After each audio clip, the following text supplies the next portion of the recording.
네, 여러분 반갑습니다. 자, 오늘은요, 금융소득 종합과세 부분부터 같이 보도록 하겠습니다. 자, 제 첫 번째 줄 개요가 나오는데요. 일단 첫 번째 줄 그 연도 나오는 데부터 밑줄 긋겠습니다. 1996년부터 실시가 됐는데요. 1998년부터 약간 유보되었다가 2001년부터 다시 실시되고 있는 과세제도다. 이렇게 보시면 되겠습니다. 자, 그리고 기준을 2천만 원으로 한다라고 여러분이 기억하시면 되겠습니다. 2천만 원. 자, 2천만 원입니다. 그래서 자, 2천만 원 이하일 경우에는 원천 징수를 하고 2천만 원을 초과하는 금융소득에 대해서는 자, 2천만 원까지는 원천징수 세율을 적용하지만 2천만 원을 초과하는 금액에 대해서는 다른 종합소득과 합산하여 누진세율을 적용한다. 이것을 종합과세한다. 이렇게 되어 있습니다. 자, 그러니까 자, 내 재산이 예를 들어서 3천만 원입니다. 자, 재산이 3천만 원이 아니라 금융소득이 3천만 원이에요. 금융소득이 3천만 원. 자, 그러면 3천만 원이 이렇게 늘어지는 거예요. 이렇게 늘어져서 거기서 3천만 원 중에서 2천만 원까지 3천만 원 중에서 2천만 원까지는 그냥 원천 징수 세율이 적용되지만 요 구간 요만큼은 3천만 원 중에서 그러면 초과하는 부분은 1천만 원이죠. 그렇죠?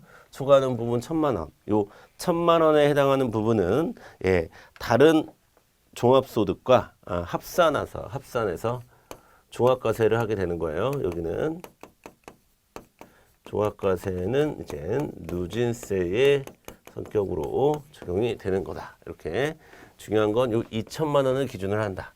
2천만 원 이하일 경우 어떻게 해요? 그냥 원천징수 세율을 적용하는 겁니다. 2천만 원이 넘어가는 순간부터 그 넘어가는 분에 대한 부분을 종합과세한다. 이렇게 정리하시면 되겠습니다. 되셨죠? 자, 그러면 소득의 종류와 과세 방법 보도록 하겠습니다. 소득의 종류와 과세 방법. 자, 일단 소득세법에 따라서 소득을 한번 분류를 해보면 일단 종합소득이라는 게 있고요. 자, 종합소득이라고 하는 것은 밑줄 긋겠습니다. 자, 이자소득, 배당소득, 배당소득, 그 다음에 사업소득, 근로소득, 연금소득. 자, 이런 것, 기타 소득까지 다 포함한다라는 말입니다. 포함한다. 자, 흔히 우리가 소득이라고 얘기했을 때 이자소득과 배당소득을 우리가 재산소득이라고 부르기도 해요. 사업소득은 자영업자분들이 사업을 해서 벌어들이는 소득을 얘기하는 거고, 그 다음에 근로소득은 임금 노동을 해서 임금으로 번 소득을 우리가 근로소득이라고 하고, 그 다음에 연금소득 같은 것들을 또 우리가 이전소득이라고 해서 특별한 어떠한 대가를 지급함이 없이, 그러니까 예를 들면 기초생활수급비를 준다거나 뭐 국민연금을 받는다거나 이렇게 이전되는 금액을 연금소득이다라고 얘기하고, 그 외의 것들을 기타소득이라고 얘기하는데, 이런 것들을 모두 포함하는 소득을 우리가 종합소득이다라고 이야기를 합니다. 아시겠죠? 그 다음에 퇴직소득은 이제 우리가 퇴직금 얘기하는 거예요. 퇴직금. 그 다음에 양도소득은 자산을 양도함으로써 발생하는 소득을 양도소득이라고 얘기합니다.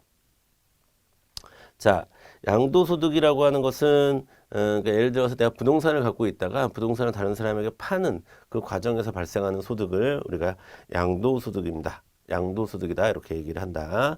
자, 그 다음에 과세 방법 보도록 하겠습니다. 과세 방법. 자, 일단 이게 세 가지로 구분이 된다. 근데 우리가 이제 눈여겨봐야 될 건 종합소득이 어떤 것들이 포함되느냐, 이런 것들을 중심되게 봐야 되는 문제인 거고요. 자, 그 다음에 과세 방법 보도록 하겠습니다. 과세 방법. 자, 과세 방법은 종합과세와 분리과세 방법이 있습니다. 아까 제가 2천만 원이 넘어가는 부분에 대해서는 금융소득의 경우에는 종합과세를 한다 이렇게 말씀을 드렸는데, 자, 종합과세라는 것은 자, 몇 줄 긋겠습니다.